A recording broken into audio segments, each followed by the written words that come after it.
Hi, I'm Harry Shum Jr., and this is Charlie, and you're watching Rescue Wagon, Tales from the Road. The story of me finding Charlie is that I didn't find him, he found me on set of Glee. He was just trotting, he trotted up to the trailers, and he was just matted. He almost looked like a Toto, because he was just so dirty and just brown. His nail was so overgrown that it went into his paw. Sit. And I walked up to the trailer and I saw this dog and I just fell in love with him.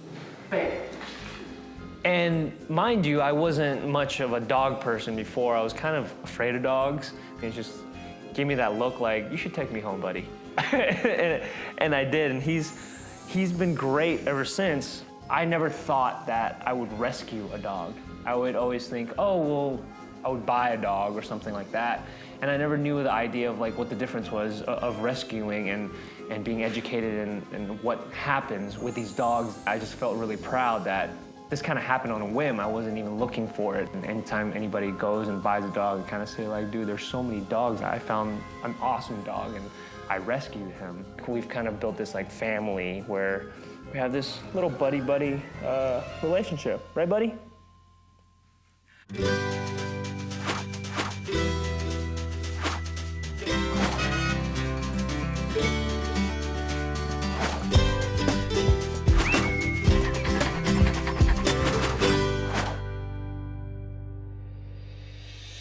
Previously on Rescue Wagon, Tales from the Road. The Rescue Wagon truck has arrived, and our dogs are settled in at Animal Humane Society. Bandit, fresh from the beauty parlor. Yes, all fluffed up and ready to go. Soon they'll be ready to find their forever homes. People are gonna wait in line to meet you. They are. Our dogs will soon be ready for adoption. But first, they get some special care from the staff at Animal Humane Society. The following day begins the examination process. They check them over for lumps and bumps, make sure they're healthy, and we also check to see if they need sterilization surgery. He is not neutered. So we check for spay-neuter scars, and then we get them signed up and they have their surgeries. So this is our surgery suite, and across all 5 of our sites, we do about 1,000 spay-neuter surgeries a month.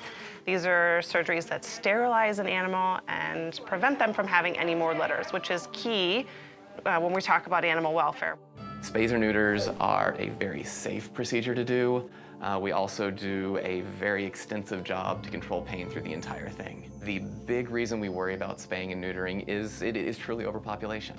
We need to control the population and take care of the animals that exist in the community now and not just continue to make more, because there are enough that don't have homes as it is. Some people think that spaying and neutering is a cruel act to inflict upon an animal, and I would say that true cruelty is to allow them to breed unchecked when they cannot find food and when they do not have adequate shelter or access to proper health. The largest portion of our grant funding actually goes towards spay-neuter initiatives. PetSmart Charities has actually funded 2 million spay-neuter surgeries since 1994, preventing an estimated 7.5 million unwanted births. We funded 345,000 surgeries in 2012 alone. We view spay-neuter as turning off the spigot of the homeless pet overpopulation problem, which most people underestimate. 11,000 dogs and cats, healthy dogs and cats, are euthanized every day in this country simply because of lack of space. That equates to more than 4 million a year, or more than the population of the state of Oregon. So it truly becomes a human issue. It's not just a pet issue, but it's a societal issue. One of the most humane things you can do, not only for your pet, but for all animals, is get your animal spayed and neutered. Once the dogs have been examined and received any necessary medical attention, they're ready for picture time. We work really hard to get the best pictures we possibly can to show these dogs on their good sides. They get put in a background, and then we take the best picture that we possibly can of any manner of wiggly dog.